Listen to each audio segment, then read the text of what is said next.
And for this week's Storytime Assembly, it's Miss Blake. Good morning everybody and welcome to this week's Story Assembly.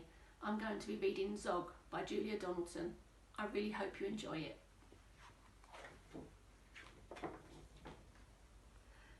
Madam Dragon ran a school many moons ago. She taught young dragons all the things that dragons need to know. Zog, the biggest dragon, was the keenest one by far. He tried his hardest every day to win a golden star.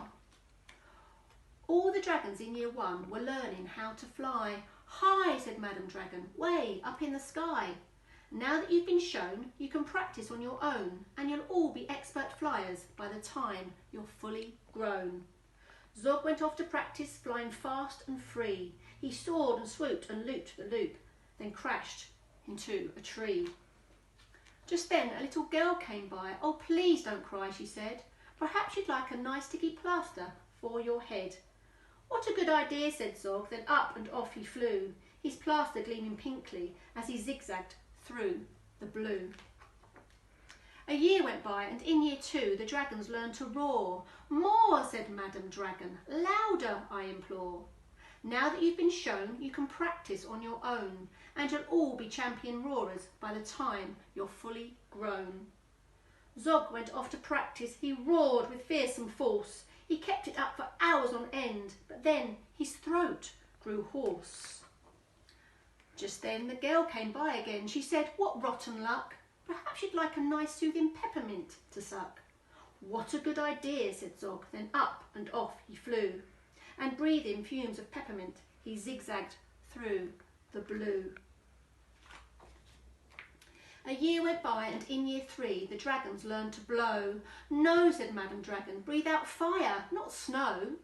Now that you've been shown, you can practice on your own, and you'll all be breathing bonfires by the time you're fully grown. Zog went off to practice. He blew with all his might. He twirled around in triumph, and his wing tip caught a light. Just then the girl came by again. She said, you poor old thing, perhaps you'd like a nice stretchy bandage for your wing. What a good idea, said Zog. Then up and off he flew, his bandage flapping wildly as he zigzagged through the blue.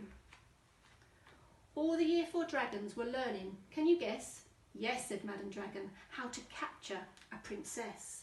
Now that you've been shown, you can practice on your own. You'll need to capture hundreds by the time you're fully grown. Zog went off to practice. He tried and tried and tried, but he simply couldn't manage. I'm no good at this, he cried. I'll never win a golden star. Just then he saw the girl. Perhaps, she said, you'd like to capture me. I'm Princess Pearl. What a good idea, said Zog. Then up and off they flew, the princess gripping tightly as they zigzagged through the blue. Ah, said Madam Dragon, our first princess so far. Congratulations, Zog, my dear, you've won a golden star. Zog was proud and happy, and Pearl felt good as well. She took the dragon's temperatures and nursed them when they fell. A year went by, and in year 5 the dragons learned to fight. Right, said Madam Dragon, here comes a real-life knight. Up spoke the knight. My name, he said, is Gadabout the Great. I've come to rescue Princess Pearl. I hope I'm not too late. Zog breathed fire and beat his wings. You can't, she's mine, he roared. Oh, no, she's not, yelled Gadabout, and waved his trusty sword. The other dragons crowded round and watched them all agog. Who was going to win the fight, Sir Gadabout or Zog? The Princess Pearl stepped forward crying, stop, you silly chumps. The world's already far too full of cuts and burns and bumps. Don't rescue me. I won't go back to being a princess and prancing round the palace in a silly, frilly dress.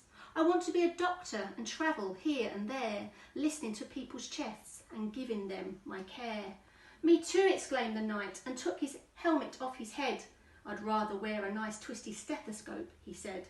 Perhaps, princess, you'll train me up. And Pearl replied, of course, but I don't see how the two of us could fit upon your horse. Then Zog said, flying doctors, I'd love to join the crew. If you'll let me be your ambulance, then I can carry you. "Bravo," said Madam Dragon, "an excellent career," and all the Year 5 dragons gave a loud, resounding cheer. Then Madam Dragon told the horse, "I really hope you'll stay. I'll let you be my pupil's pet and feed you lots of hay." "What a good idea," said Zog, then up and off he flew, the flying doctors waving as they zigzagged through the blue. So thank you for listening to the story. I really hope you enjoyed it. I think Zog is a great character who always tries his best, which is all we can ever ask. Okay, take care everyone. Bye bye.